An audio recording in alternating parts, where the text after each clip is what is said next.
Camera's messed up. Camera. You're live it now like too, by the way. showing wide angle, maybe? You got like a fish lens. Yeah, I do. You know, Elta Corey hooking it up. What, he screwed up your lens? Well, I was gonna say, we're not hooking it up right now, but no, my guess is it's got to be a cam setting. Well, bro, maybe scoop back. That better? There you go. All right, you're back. Oh, got a little mirror action. All right, okay, cool. All right, well, let's get this bad boy streamed. Yeah, I was gonna say, so we're streaming. Are there live people that we can see? Or yep, there's gonna be live people. Right. I'm waiting for Javi to integrate it into Facebook and YouTube. This works great. We just had one of our Truebooks calls an hour ago. On StreamYard? No, we host them on Zoom, but we just we're talking tax strategy after year end and all this kind of good stuff. Oh yeah, nice. What's up, Steven? To the event next week. All right, cool. Everybody's hopping on here. So while we wait for people to hop on, hey Matt, while everyone's hopping on, why don't you introduce yourself and give people the quick rundown of who you are? Yeah. So my name is Matt Bontrager. I'm a CPA. I'm a dad of 3 young kids. I got twin 1-year-olds and a 3-year-old. So I'm in the thick of this dad stuff. Like I said, I'm a licensed CPA with the focus on tax strategy. So funny enough, when I met Ryan, he needed a bookkeeper. Quick backstory. Started doing his books. And then as the entrepreneur spirit, we were like, hey, you want to start a business doing this? And Ryan's like, of course. So we started this business in Jan of 2020. This starting our 4th year here. And, but yeah, so we focus on tax strategy other than just tax preparation. Most people are pretty familiar with just working with a tax preparer they'll send their docs to them. They will prepare their forms each year, and that's that. But really having somebody in your corner to answer questions, strategize to bring down your tax bill as much as possible, potentially to zero. And that's what we focus on. And again, with the niche of real estate, content creators, small businesses, stuff like that. And so I'm the managing partner here at Truebooks. So oversee a team. I think our team now is 17. So the team's getting pretty large, making sure we have resources in the right areas. Yeah, that's pretty much me. I love it, dude. I love it. Okay. Yeah. Quick background on, Matt and I met back in 2000. What was it? 2018? Yeah, it'd be 18. Yeah, 2018. So I mean, we're going on 18, 19, 20. Over 5 years now of what we're doing. And yeah, I hired him to basically just be my bookkeeper starting out. And over time, as we just kept growing, I was like, wow, dude, let me give you a chance to actually do my taxes, because I was getting tired of my accountant. And, sure enough, after doing my taxes, I paid a lot less than I thought I was going to pay. I was like, dude, that was great. And, we've been rolling ever since. And he was like, it was funny because we were at Forever Home. Yeah, Forever Home, my old brokerage, we used to throw a quarterly party, and he came by, and dude, we were just having a couple of drinks, and I had no intention of saying this or anything. I don't even know whose idea it was. I said it to you because it started with me saying, dude, I should get an office in your building. And then I was like, well, why don't we just start a firm and you'll drive the business? And you're like, duh. Yeah. So Truebooks was born probably a couple months after that meeting. Well, I think we had already decided we were going to do it, but it just took time to get it going and everything. And yeah, came up with the name. 2020 was the first year of business, and we, had some clients, and it was great. Then we got to 2021 and started growing a lot more. Then this year we've pretty much exploded. We service hundreds of real estate investors, entrepreneurs. We've got a lot of famous content creators. So yeah, I mean, next year, hopefully we're going to double again. That's the goal. Oh yeah. But anyways, I think now that everyone's kind of tuned in here, let's talk about tax strategies in 2023. So maybe somebody can post it, whoever the moderator is. the videos that Matt and I just did. So we just did a podcast on the Wealthy Way it's an hour long. And we also did a YouTube video about LLCs. And so that was a good video too, as well. But, it's 2023 now. And I think it's important to talk about tax strategies and things people should be doing. So, whether you are a real estate investor, whether you are a content creator or just a small business owner, not in real estate, doing whatever, any of these things are going to apply. The beauty is, as number one, entrepreneurs, and number two, real estate investors, we get the best tax treatment out of anybody in the world. W-2 gets the worst tax treatment. Entrepreneurs can get to write off everything. Real estate investors get depreciation and all these other amazing things. So, Matt, you want to jump into kind of some things that people may not know about? Yeah, for sure. Like, this was actually a good question just asked by someone here. So I see Facebook user, I don't see your name, but question right here for buying clothes for the summit. Buying clothes and uniforms and swag for your team and for potential clients and as advertising and marketing material, great way to get an expense there. To your question there, will have to be, you'd have to have some sort of logo or insignia on it if you're going to buy clothing for your business and write that off. But obviously we just passed year end. So 12/31, December 31st was a big deadline for the tax world because it was the last day to ideally spend money on anything you wanted to take a write-off for in 2022, whether that's bonuses that you paid to your people, whether that's prepaying rent to any vendors that you have or landlords, or prepaying for any marketing expenses, whatever. That ideally was the last day to do that. So now we're focused on, well, hey, what do we do now that the year is over and we're approaching tax time? Because it's going to get crazy here in a couple months. So first thing, obviously, find an accountant that you know is going to file your work, to start to compile your books and records so that when you find the accountant, you're ready to go. But some of the things that you can do after the year ends that'll still help you save, one of them is contributing to a retirement account. It's a boring one, but it's something that definitely can save you some taxes. So contributing to a traditional IRA account or anything like that at your brokerage will help. One thing that I like to do for my small business owners out there, landlords, so again, any kind of small business, because we know, right, Ryan touched on, you have a lot of advantages to being a small business over a W-2, the major one being you get to take deductions. If you're a W-2 employee, you're going to pay tax on what they pay you. Yeah, you might contribute some money to a retirement account, but that's it. If you're on the self-employed side, it is a whole different ballgame where now the money you earn, you can take deductions against it and potentially spend it all and pay zero because you have that ability to do that. And so one of the things to do after the year ends is it happens all the time. People who run businesses spend money for their business from their personal accounts, and their record keeping maybe isn't the cleanest. So what I do myself, even though I would tout myself as one of the best record keepers there is, it's literally my job, is sometimes you spend money on other cards that you're not aware of. So scanning all of your bank accounts and your bank statements and your credit cards for expenses that you spent in 2022 but didn't log on your records. So because those are missed expenses that you don't want to miss and you want to make sure you get the deductions for. So that's a big one there. The next big one that I want to touch on is S-Corp. You guys have probably heard this term thrown around quite a bit. If you're a small business netting at least, sorry, I'll pause, QuickBooks, love QuickBooks. Great tool. Would recommend everybody on this webinar using it. We use it for our clients. I use it personally as well. And that's it right there. If you sync your bank accounts to QuickBooks and you do not include your personal accounts, which you shouldn't, but you did spend business expenses on your personal cards, you wouldn't have caught that. So scanning through those bank accounts and bank statements is important. And no, you shouldn't use QuickBooks and spreadsheets, just QuickBooks. But is the S-Corp, back to the S-Corp.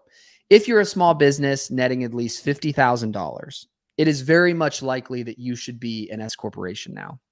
So what I would tell you is now that the year is over, if you look back and you had an LLC for 2022 and it was open and active and you made at least $50,000 and you're not an S-Corp, ask your accountant about being an S-Corp. If we're your accountant, ask us, talk to your advisor. If you have an accountant that's not us, that's fine. Talk to them and ask them, hey, I think I should be an S Corp. That is an easy strategy that can save you a few $1,000 right off the bat. And all it is a 2-page form that you send into the IRS. So that's one that you can quickly get some big savings for. And again, it's after the fact. It's after New Year's. So, yeah. And by the way, guys, I should mention this now. For those of you who would like to meet Matt in person, he's actually going to be speaking at our event next week. So if you have not heard, this coming week, Monday through Thursday, we're going to be right here in Las Vegas for my 4-day event, our Wealthy Investor Tyke Summit event. And so there's going to be big players there like Cody Sanchez, Pace Morby, Ricky Carruth, Jamil Damji, Bridger Pennington.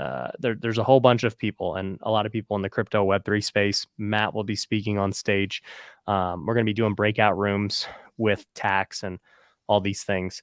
So if you want to go to the event, right now we are doing a special for our final tickets for anyone who wants them, 50% off. And so if you use the promo code 2023, I don't know if somebody can put this in the chat, but if you use the promo code 2023 at tykes.io/events, you will get 50% off the tickets. And so we'd love to see you there for the next 4 days and help you get 2023 started off right. But anyways, somebody asked, did I always have a mustache? No. This is a new thing. It's not as good as Matt's beard, but I'm working. I'm doing my best. I'm like literally putting Rogaine on my face and seeing if that works. I could use some of that on this side, but I got the grays, man. I got the grays. Yeah, but I would take grays if I baby. Yeah, if I had a thick beard and there was grays, I'd be good with that. Yeah, I'm jealous when I see a nice beard. Somebody told me you can't have hair and the beard. That'd be too much. True. You're right. Now thinking about it, I don't know if I'm ever seeing like a dual threat. It is really, you're like, someone's either like really you're bald and you got a nice beard. Yeah. Or you got a nice full head of hair. Like Davilla's he could have one of the sickest beards. Notice I said could. He's got to trim that. You got to tame that thing back. But yeah, right. Davilla's got a sick beard. Yeah.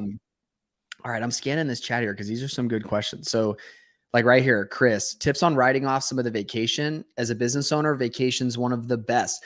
When you're a business owner, this is one of the greatest things. You can now integrate your personal life into your business and now not only get a deduction for what you're doing and help save on taxes, but you're also getting some personal benefit to that. So to your question here, tips on writing off some of a vacation if you're also looking at properties to Airbnb. Here's the quick 2 rules on vacation that everybody needs to know.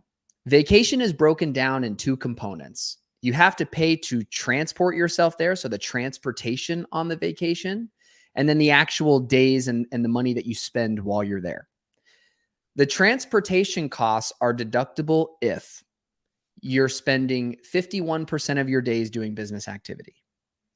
What is a business activity and what is considered the business activities? You have to spend 4+ hours in a day on business activities. So meeting with colleagues, meeting with prospects, touring properties, meeting with your own and walking your own properties with your own property managers and things like that. So if 51% of the days that you're about to travel to and spend are business, you can write off the transportation of your visit. I don't care if it's in Hawaii, if it's in Utah, Idaho, New York, wherever. Next is the actual cost of while you're there. That is really going to depend on what you're spending the activities doing. If, again, you're doing business activities and you're taking Ubers and you're dining in and you're meeting with prospects and you're doing business activities, you're going to write off those costs. If you take your family purely to dinner and let's say your spouse is not involved in your business, you may not get that as a deduction. But notice how you could easily take a trip for 4 or 5 days and write off 80+% of the costs if you play your cards right and spend the right time doing certain things. So travel and vacation is a great way as a small business owner or landlord. I say landlord because even landlords, right, are entitled to deductions. If you're purely W-2 with no sort of real estate holdings, your hands are really tied as to what you can write off. Yeah.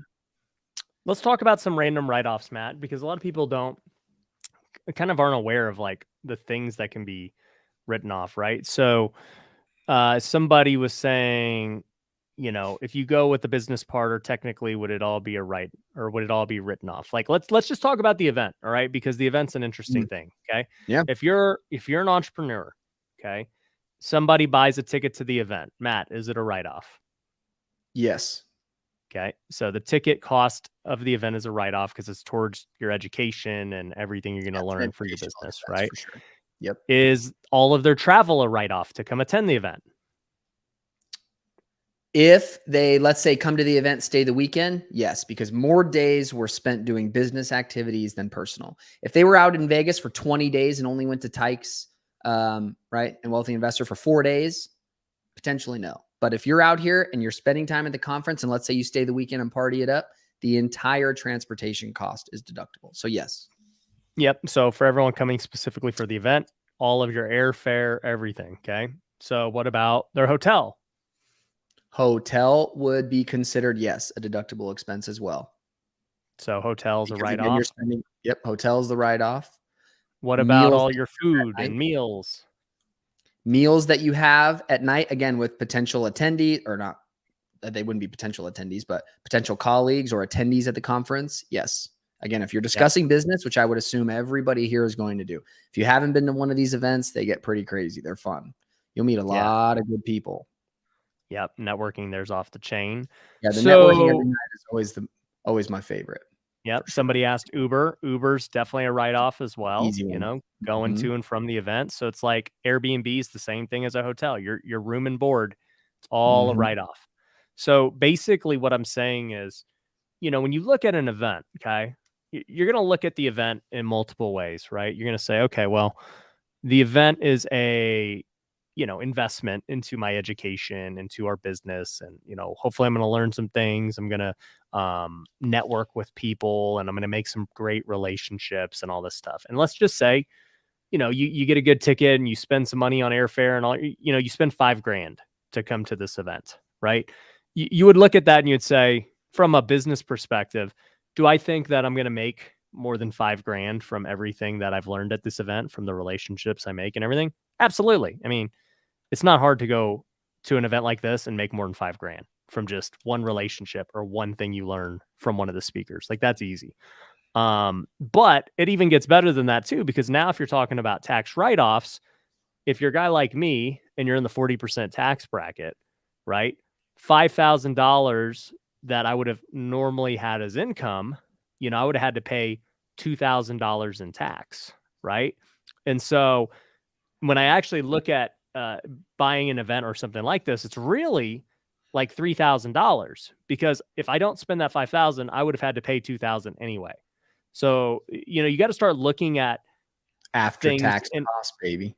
Yeah, like, because that's the truth. It's like, if I don't go to this event and I don't spend the money, I will pay $2,000 in tax. But by doing this, I'm really only paying $3,000 for the event. So that's what, and just so you know, like, nobody really teaches people that, because people don't like think about their taxes until the year's over, and they're like, why do I owe so much money? And it's just like, well, yeah, you could have owed less had you bought more things and invested in yourself. And the reality is you'd probably made more money too, you know, buying things that are going to help you in your business. So somebody asks, is Matt going to be at the after parties? Matt, you going to attend any after parties, dude? I'm sure I'll be there. Yep. That's where usually all the good tax talks go down. We had some crazy ones last time. Crypto billionaires out there. Yep. Kenneth said, I made $3 million in revenue in 2022. Can Truebooks help me write off a lot of stuff? Well, Kenneth, it's hard to say. First off, congrats on $3 million in revenue. Everybody in the comments, let Kenneth know. That's freaking amazing. Number one, you know, revenue is just revenue, right? I don't know what your net profit was on that. You're not getting taxed on revenue. You're getting taxed on your net profit. Yep. And so when we look at how much money you can end up paying, I don't know.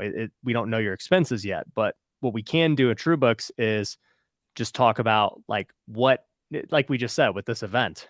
You know, if you're not writing off every aspect of attending this event, then you're going to pay more in taxes for no reason. You could have easily written it off. And so That's why it's important to do that. Geo said our online course is a write-off. Yeah. I mean, they're education into your event. When you buy our coaching programs and masterminds, it's a write-off. When you pay Truebooks to do your taxes, it's a write-off. Like the cost. Yep. All of these things that you're paying for are write-offs. Once you're an entrepreneur and a business owner or an investor. So, somebody asked, and this is an interesting debate, Matt, and it's hard to say, but somebody said, is buying a Tyke, for those who don't know, it's my NFT project. Are those write-offs? Yep. So we're looking at that super close now because the IRS has no formal guidance on it. So here's the approach we take for that. Depending on the utility that the NFT that you purchase has, it can be looked at two ways. Normally, people were treating them as stocks. Hey, I paid 10K for it. I'm going to hold it. I'm not writing off the 10K. And when I sell it later for 100K, my gain is 90. Sold it for 100, cost me 10, easy peasy. Some people now are saying, hey, I just bought something for 10K. I'd like to write off either the entire thing or I'd like to write off a portion of it. And we're not opposed to that because if it does come with some sort of utility, like you get to go to an event, you get some sort of course with it, you would have to pay for that service or that piece of that utility anyways. So what we're doing is we're splitting it. Let's say that the NFT was $10,000 and $5,000 was the value of whatever you were given. We'll write off the 5,000, sure. And then that way later on when you sell it, let's say for 100K, we're only going to say that your gain was 95 because we already wrote off 5,000 of the 10. We can't double dip. So right.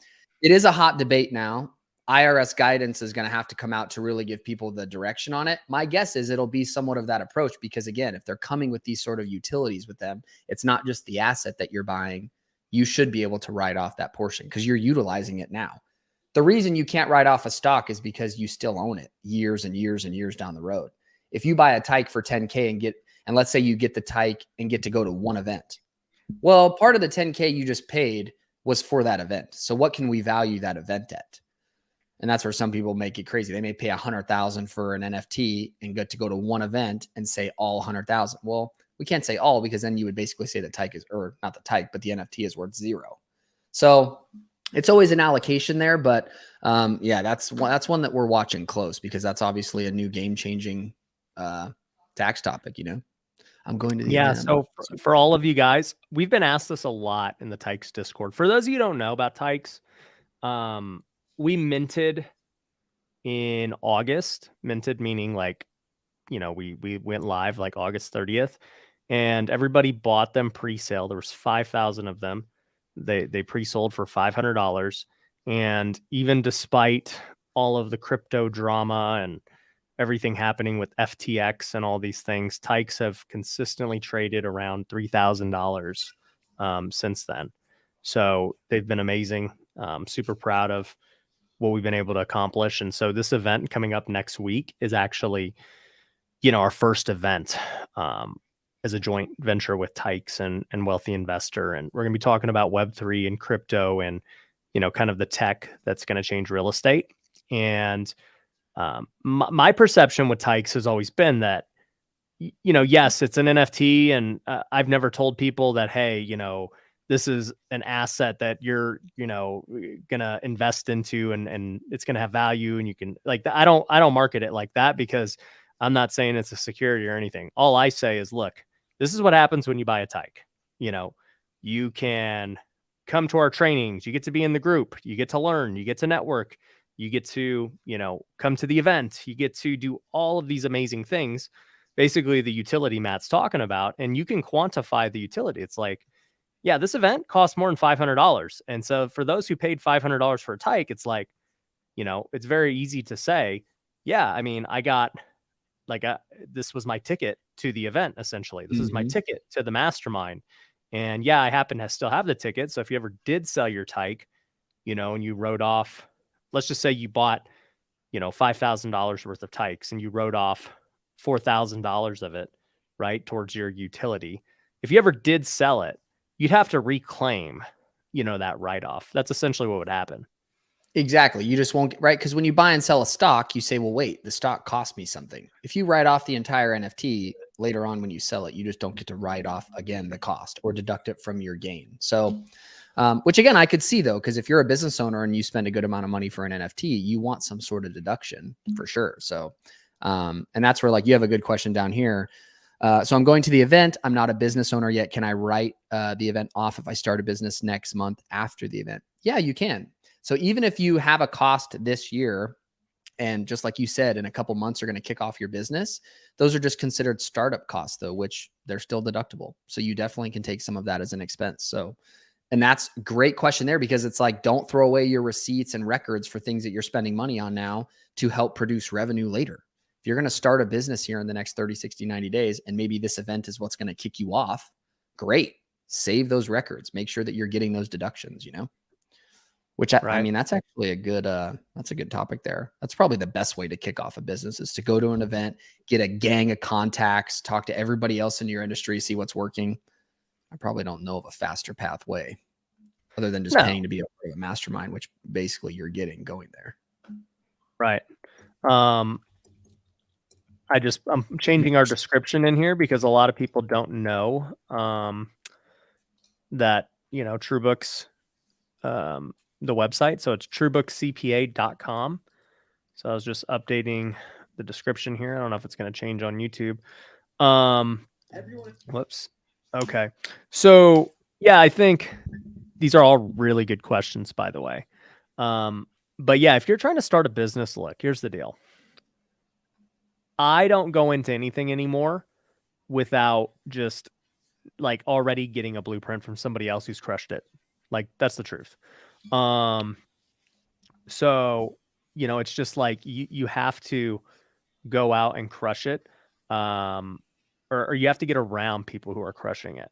And for me, like, for instance, I was just in 2 meetings today. Okay. I had lunch with a guy whose company is doing, you know, over $50 million a year in education. And I've never done that, right? Like, I've done really well in education, but I've never done that. And so there's a lot of like, I could try to figure it out myself, or I could just talk to this guy, get the blueprint, and figure out what to do. You know, at Truebooks, we're trying to get to new levels in the tax company. Do you think we're just going to wing it and get there? Or are we going to hire people who are a level ahead of us or 2 levels ahead of us and get their blueprint? We've hired people. We hire consultants in every single one of my businesses because I understand the power of, number one, getting the right knowledge and blueprint and how important it really is. But number 2, time. Time is the biggest thing. And so when I'm just like, oh, well, maybe I'll figure it out on my own. What's the time frame of figuring it out on your own? Well, it might take, okay. And there's a big if. I might figure it out on my own, you know, and it might take me a year, best case scenario. I might figure it out on my own, but it might take me 3 years, right? Or I don't ever figure it out on my own, and that is what it is. Or somebody I already know is going to teach me their method because they've already done it. They're currently doing it. And so I know exactly step by step how to do it. And it's literally just a matter of, can I execute the blueprint or not? Because I know the blueprint's correct. It's been proven. And so for me, I know I'm good at executing things. And so it's just a matter of, hey, give me the blueprint. Like, just tell me how to do it. And that's what I want to do. And so to wrap everything around, since so many of you guys are asking about online courses and coaching and tykes and events, like, you're asking the right questions because it helps you in 3 different ways. I mean, number 1, it helps you get the blueprint so you can move quicker and know whether or not you're doing the right things. Number 2, you get a write-off. That's what we're talking about here. You're going to get the write-off for everything you spend towards your education in your business. And number 3, you're going to, I forgot what I was going to say with number 3. I was just, it was at the top of my head. Time. That's right. Time. You're going to fast track it. That's there's probably nothing more important than that. So agreed. And that's where, to that time piece, I was just having this conversation with somebody last week. People don't value momentum, which is also something I've learned a lot from Ryan too. If any of you here have ever met Ryan in person or got to like see him process a thought or an idea, I feel like you're big on momentum. And I feel like all of these business owners now that I'm meeting as a business owner and seeing other people network in this sort of arena, momentum is worth so much more than I think people value, just because you're going to figure it out. Like, I think like Hormozy just had a great quote too, where he's just like, the actions of what you're doing. It's not necessarily the goal, but it's the action. So it's like, if you keep the momentum up and you're meeting the right people and you're putting yourself out there to find the next blueprint or see what you have to do next, that's what's most valuable. And that's what I'm starting to see in practice too. So keeping momentum going forward is super important. Andrew, really quick, great question here. Airbnb/STR allows you to write off your W-2 income compared to long-term rentals. Yes. That's a huge strategy right now. Probably the hottest topic out right now is like the STR loophole, which may or may not be talking about that at the event for sure from myself, from my presentation. Dress to Invest said you got a call scheduled with Nick tomorrow. Awesome. We love that. Somebody asked, can we write off all the coaching from The Godfather? So, with anything that you buy, no matter what, like the actual value of it is, right? Because like, let's just take Tykes, for example. Everyone who bought a Tyke for $500, the value you get from it is far more than $500, right? People are coming to my events that cost thousands of dollars. People are like in these so the value that it generates is in excess, but you can only ever write off what you've actually paid to get something, right? So it's like, for instance, my Rivian, I just got, my new car, and I'm honestly kind of thinking about flipping it. I was telling Matt this the other day because, I bought it for $78,000, and it's, that's the MSRP, and it's a great car, by the way. If you haven't seen it, I did a YouTube, but right now the value of it, I see them trading for like 130 grand. And so I'm like, crazy. Well, 50 grand. So like, it's a nice car. Don't get me wrong, but I like 50 grand too. Like, I don't need it that bad. So yeah, I'm kind of thinking about flipping it, and, we'll kind of see how it goes. But, Ryan, sell it to me. They're writing it in my own name. I don't know who the moderator. I'm commenting on myself. So, I'm thinking about flipping it, but the moral of the story is I couldn't write it off for 130 grand last year because it's worth that. I can only write it off, to what I've paid for it. Manuel, good question. Can he write off the Rivian because he made a YouTube video about it? The answer to that is yes. That doesn't necessarily allow him to write off 100% of it, but everything else he would do with that vehicle would allow him to write off the majority of it or all of it. Vehicles. Yeah. What do we think about the watch? Okay. This is a big debate. About writing off the watch? Yeah. Here's the debate with watches.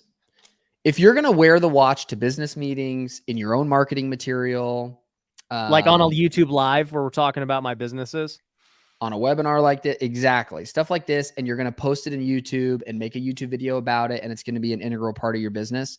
I mean, weirdly enough, I bought my first watch last year. I've gotten a lot of cool comments about it in YouTube video, in Instagram videos where people can see it. It definitely helps. It's a buzz to talk about.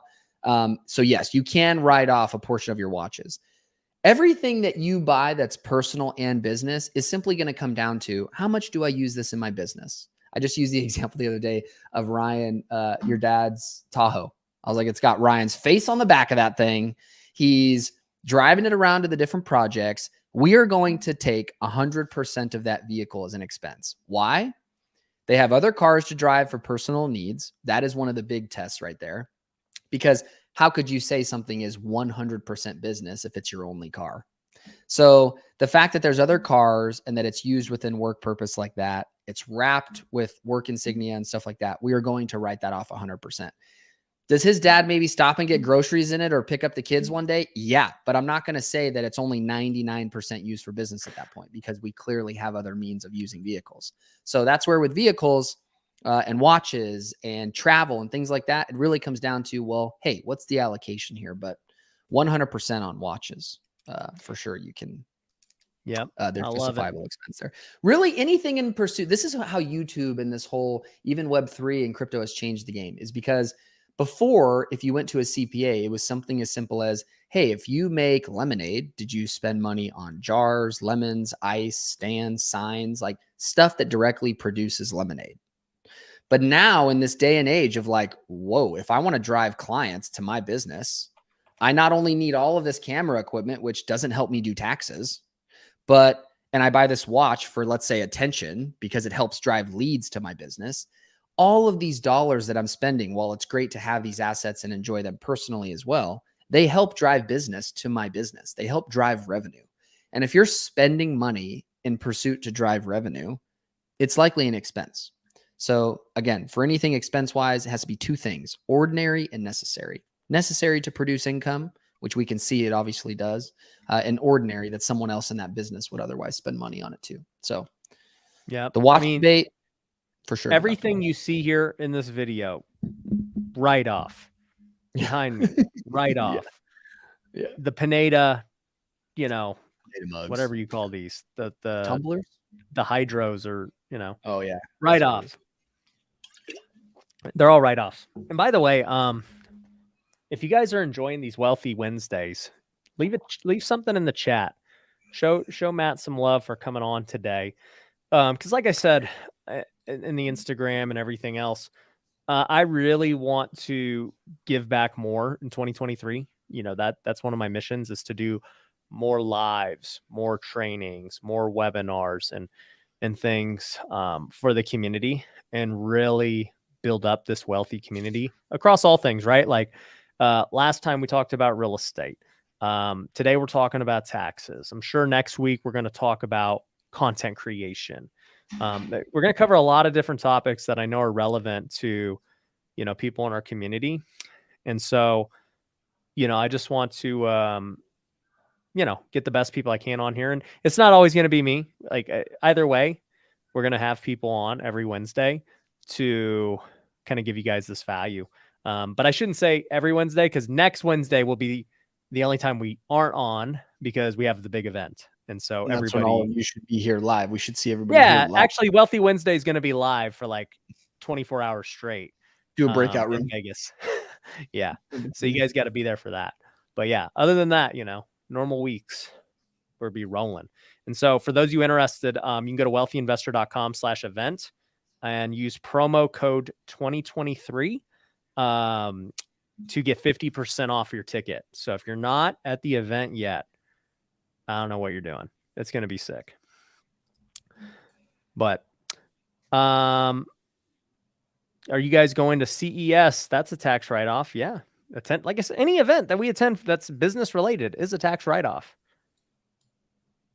So for sure. I'm not going to CES. I don't think I've ever been to CES. Crazy. I was born and raised here too. I feel like it's always been in Vegas. I have never been to CES either. But yeah. That comment makes me think of this Chat GPT stuff, which is insane. If any of you have taken the time to see what that thing does. Yeah. Appreciate. I did. Did I send it to you, Matt? So I was doing some copywriting, and I just was like, just messing around with it. And somebody sent me one. They were like, make a rap song for a guy named Ryan Pineda who's flipped 500 houses and has 1 million followers. And it was like this sick rap song. I was like, dude, this is crazy. Did it have music? Well, it writes the lyrics. It wrote lyrics for like a legit song. Okay, good. Because I was like, did this thing spit out music to you in like a beat, or did it give you lyrics? It wrote the song for you. Yeah, but there's AI that can make beats too. I mean, so like and then there's AI that speaks, right? So you can literally make an AI song pretty easily, actually. So you would just get the lyrics, you'd get a beat, and then you'd have the lyrics uploaded to speak, and then it speaks over the beat, and then bam, you got a song. Yeah, someone had tested something like pretty technical with tax and was just like, hey, write me a follow-up email regarding like tax strategy or advisory work. And I was like, holy cow, when I'm reading this thing. It was really good.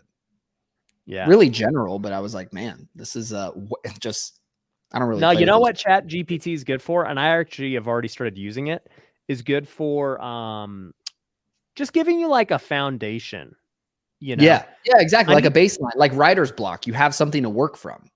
Yep. I need to do a YouTube video on it. if you guys want to see my thoughts on AI, let me know in the comments, because I actually have been playing with a lot of OpenAI stuff, just like testing it, and I've like already implemented some things. But one of my favorite things with Chat GPT is, like you said, if I can write out landing pages and emails and other things and just get a baseline, I can edit them, and just do a lot more, right? I've always said this to the team. Like, if you can give me just like the start of something, I'll refine it and make it good. But if you ask me to do something from scratch with a blank piece of paper, it's really hard. And that's, dude, to circle back, like you were just saying, the blueprint to these businesses, I think why these events are so important is like, you just need to see how someone's doing it to put your own spin on it. Right. So how many yards you picked up on the tee with that facial hair? Well, let me tell you, okay? If you don't know, I'm facing off against Pace Morby on Sunday. Where are you guys playing? The event. I can't say. Everyone's just going to show up. So, true, yeah. Okay. But we're having the match. Okay. Pace versus me. Beat Pace. Hashtag beat Pace. Okay. Yeah. And he's talking a lot of crap online, and it is what it is. And his swing didn't look too bad, but I still think he's getting whomped. I mean, love you, Pace, but I just don't think you're really going to hang here. But who knows? But I don't know. I don't think he will. But no, his swing's actually really good, and he's better than pretty much every entrepreneur. But yeah, Pace drives 220. That's true. I mean, he hits the ball 220 yards. Like, it's not, when I'm hitting at 330 and you hit a 220, it's hard to keep up. You just need to put your foot on his throat, dude. Just it's gonna be fun anyway.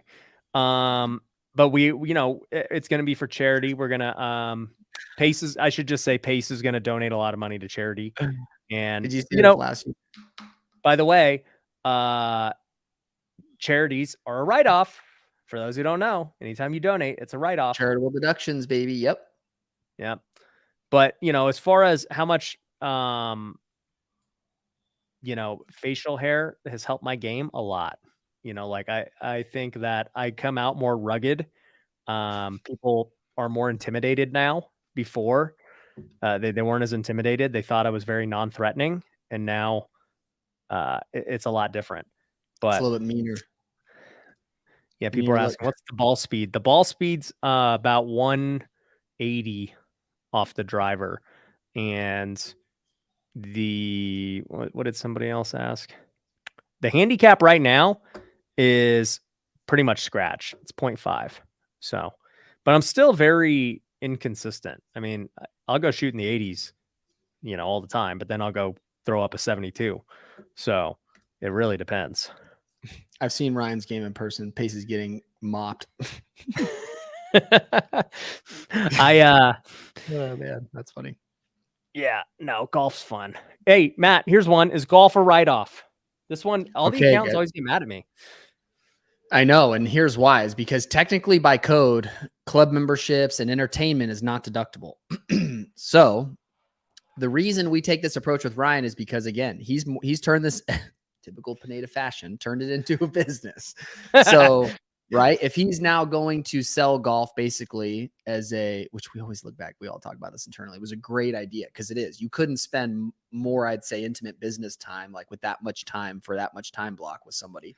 But now that he's producing revenue with it, the cost of doing those golf outings is deductible, whereas they otherwise would not be. So even if you go now with a colleague to just go play some golf, it's technically not deductible. But again, just flip it on its head. If we're making revenue off of this model, and now there's costs associated with producing that revenue, then it is an expense. So that is how we are able to take the golf as an expense. So what about, I mean, the cost of the round, obviously we're talking about being an expense now. What about like the membership to get in these private country clubs? At that point, given the fact that you're charging revenue for it, we would take a portion of that of that cost for sure. Again, you can't say that 100% would be it, because you're going to have times that with a country club, you're going to bring your family, you're going to utilize those benefits for non-business use. But for sure, I would take a portion of that now, given the fact that you're making revenue off the model. If it was just for leisure and there was no revenue being earned, it technically wouldn't be an expense, which sucks because they got rid of entertainment. So no more entertainment expenses.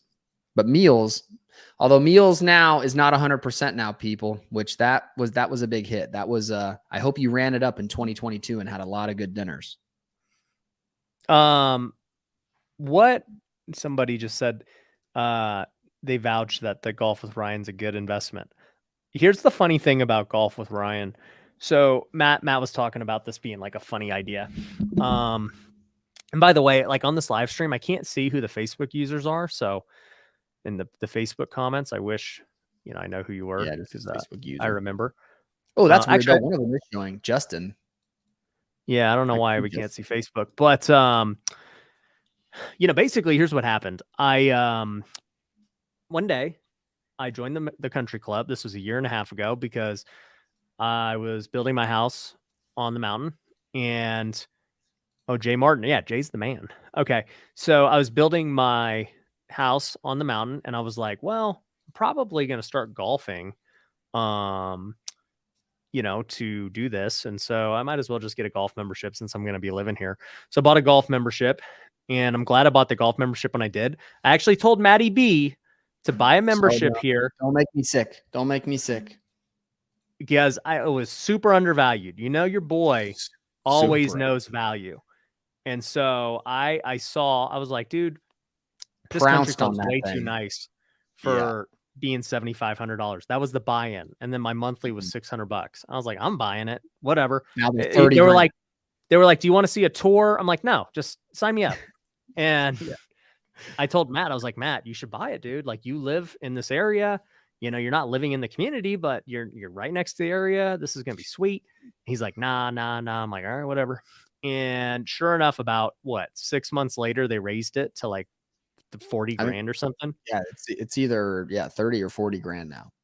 It's probably more now. I mean, that was like a year ago. That was a long time ago. Well, it seemed like a long time ago. So I joined that country club, and then I joined one more because then Matt, your thing went away. I don't know where you went. Yeah, no, I did. But I ended up buying a house flip that I was like, you know what? This flip looks nice. I'm going to keep this and move into it in a different country club. And hopefully I'm actually going to move in like 2 weeks. That's the goal. But this other country club was $100 grand to join. And this is like super exclusive and everything else. And I was like, this is a very big investment. If I'm going to do this, I better like actually take golf pretty seriously. And so, I bought into that country club too, but it was during this time where I was like, you know what, I need to start subsidizing this cost of all this country club, because I was bringing my employees with me to golf every Friday. And the problem is, not only number one, am I paying for it every time, but two, they're not working. And so I'm like losing money both ways. And so I'm like, all right, you know what? I bet you people would be willing to pay to golf. And like, cause I get asked all the time to, do like one-on-one Zooms and all this stuff. And I'm like, I just don't really want to, and I don't really have time, but I'm like, I'm going to golf anyway. Why don't you, instead of paying me a lot of money for a 1 hour Zoom, why don't we just golf for 5 hours together? And it's going to actually cost you the same amount or less. And I was like thinking about it. I said, I would buy that if I was me. Like, and I was like, not like I want to golf with me, but if somebody like Cardone or anybody else that I really looked up to and wanted to go get advice from, I'd be like, all right, you'll let me golf with you for 5 hours? Tight. Let me do that. And so I just did it. And I was like, I don't know, $2,500, anybody who wants to do it. And dude, it was like, bam, we sold from one Instagram story, like 50 grand worth. And I was like, holy crap, I undercharged. I did not expect like it to be that popular. I didn't think that many people golfed. And then, over time we kept raising the price. And now I don't even do it that much because I'm pretty busy, but I do it at least a few times a month, and it's the funnest thing I do for sure. for anyone who pays to go golf, it's a write-off, just so you know, because you're going to see for your business, you're going to, you know, your airfare, all those things. And, you know, it's been a really great thing. Not only number one, because I enjoy it. Number two, I was going to do it anyway. And so getting paid to do something you would do anyway is super dope. Three, I will in time, I guarantee it, I'll make over $1 million from golf. It's just a matter of, well, golf has made me over $1 million for sure from the people that have done it, right? I've already partnered with at least 3 people from golf. They paid to golf. They had an agenda. They wanted to either pitch their business or pick their brain, whatever, or they want to pick my brain about their business. And then we ended up partnering up, and that ended up leading to obviously a lot of money. So even though they, you know, the actual physical payment of golf hasn't been $1 million yet, it will be in time. But the deals I've made on the course, like Meredith is saying, definitely have been over $1 million for sure. Oh yeah. Javi, he just put, you hired me from golf. Yeah. Javi is now my COO, and he's been able to make the company millions of dollars from a lot of his initiatives. So golf is a very good tool, and it's a really good tool when you can start writing it off and be considered a pro. Oh, Pineda, good vid. That'd be cool. Do you see what they just did? Somebody's got to link me up with these good guys. People keep saying that. I got to watch their videos. Dude, they just signed on with Callaway. They just did like a collab with Callaway. It was pretty cool looking. Hey, I got my Titleist rep. They Titleist sends me stuff.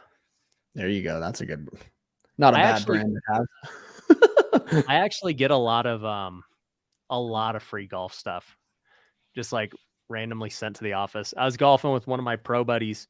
He's a minor league golfer on Monday, and he's like, "Bro, where did you get the white box Titleist from?" So I'm like, "What do you mean?" He's like, "That's a pro box. Only pros can get them in the white box." And I was like, "Yeah, I mean, my Titleist rep just sends me all these things, all these balls all the time." And he was like, "Dude, you could go sell that box for like $100 on eBay." I was like, "Really?" I'm like, "Why?" He's crumbling it up, throwing it in the trash on hole 10. Yeah, no, for real. I'm like, "This is just a box. Like, what do I?" Yeah. He's like, "No, people like it shows you're a pro." And I'm like, "That's right, I am a pro," you know. But no, the golf is great. I love it, and I'm going to continue to get better. My goal this year is to become a +2, +3. I want to compete in that Lake Tahoe kind of event. That's definitely whatever Tony Romo won last year, the celeb event. I want to go play in that and beat those guys. And then I'm going to just get wealthy all over the TV. You know, I'm going to like be winning, and I'm going to be sponsored out by my own companies like crazy. My own sponsor. I'm my own sponsor. I don't need any sponsors. I'm my sponsor. Yeah. That's the best move. Yeah. Hey, so back to taxes. You know, we got off track. Well, we didn't really get off track. I mean, we're talking about like real life things that are going to be golf or not golf. They're going to be write-offs. What do you think about, you know, with just content and everything? A lot of people want to get into content, you know, write-off on everything we do. Majority of it for sure. The only thing is if, are you trying to produce it to gain views to earn revenue, or do you have a service or product that you can offer as well? Because one thing that the IRS watches out for quickly is, are you a hobby or are you a business? Well, how do you prove? And if you had to sit down and argue with somebody, are you a hobby or a business? You would tell them, hey, look, I have an LLC. I have a business bank account. I keep separate books and records for my activities. So all of those things there will help you be more legit in the eyes of the IRS, but totally content creation. I just had a call the other day with somebody, a second time I've got it, because I used to use this as an example. It wasn't a Tacoma this time, but somebody, a YouTuber, they were outdoors and like that was sort of their theme. They wanted to buy a roof rack for their truck and wanted to know if it was deductible. Definitely. Most of it was, given the use of that vehicle. So content creation is really not only So W-2 and being self-employed really opens the doors to like, holy cow, I can take deductions now. You have a whole new world of tax opportunity. And I feel like content creation did that again, because now there's so many ways to drive views, which lead to revenue, that normal accountants, and that's kind of what spun up Truebooks. Old accountants, people would go to them and they're like, I'm not touching that. I don't care if you do content. I'm not writing off your watch on your business. Like they would just think that, which I get to like these old head accountants, they don't understand it. But we now see at this level what views do, how views produce revenue to your business and help you sell more service, help you sell more widgets. So being a YouTuber was that next step of like, holy cow, it's really opened the door to doing even more as far as write-offs goes. So for sure, being in content creation is not only smart, obviously from a business standpoint to drive revenue, but for tax reasons as well. 1,000. Vandy, I don't know if Vandy's serious. I work at the IRS and I have no idea how to do my job. I don't think so. But so this is actually a funny question, but it's actually interesting. If your business relies on your physical appearance, are things that you do to maintain your appearance a write-off? Example, For maintaining Ryan's haircuts. For sure. We've had a few clients, and I have a friend that works a lot with OnlyFans clients, and you'd be surprised at how much money they're driving. And a lot of their costs that you had just mentioned that are roped into that are definitely deductible. Clothing. So what about these girls that are getting fake boobs and fake booties and all that? Is that a write-off? That's crazy. That's crazy. Oh yeah. Again, not 100% because it's not 100% on cam, but for sure the majority of them. Somebody told me on one of my what's it called? On one of my hate comments, they were like, I'm tired of Ryan and his fake hair and all this. So if I got fake hair, Matt, that would be a write-off. I mean, I guess, right. You'd have to follow the brand.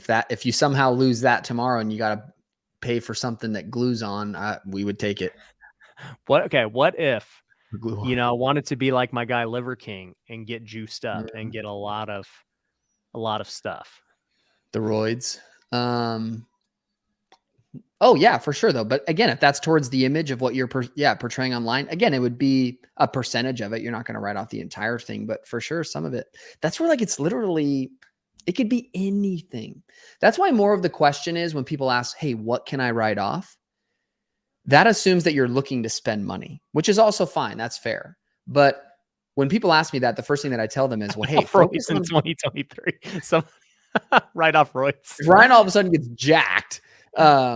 But if you're asking, hey, what can I write off? Look first as to what you spent your money on, because that right there likely is going to be a write-off, because I'm sure you spent those funds or spent that money in the pursuit of gaining revenue. So first, always take a look at what you spent money on. Thanks for doing that. First off, why are you going to say if I all of a sudden get jacked? Like I'm not already jacked. You're right. If you've all of a sudden get XL jacked. All of a sudden you're not, 180 pounds anymore. 200. My neck. Yeah. If Ryan comes out of the Q1 looking, he's 215 with traps that hit his ears, something's going to be off here. Something's not adding up. There we go. All right. Well, dude, this was fun. This is what Wealthy Wednesdays are all about, guys. Make sure you tune in every Wednesday, 3 p.m. Pacific time. We're going to keep running it back. Also, see Ryan before the roids, okay, by going to wealthyinvestor.com/event. Use promo code 2023 to get 50% off. You want to see before and afters, right? We're trying to go 2023, make it the best year ever in all ways. Come to Vegas. Get yourself a write-off, okay? Get into coaching. Come to the event. Come meet Matt at the event. Join Truebooks. All these things. So we appreciate you, and we're going to keep this going. So see you 2 Wednesdays from now, since we got the event next week, and we're going to make things happen. Appreciate you, Matt. Good stuff. See you guys all next week. See you guys. See you.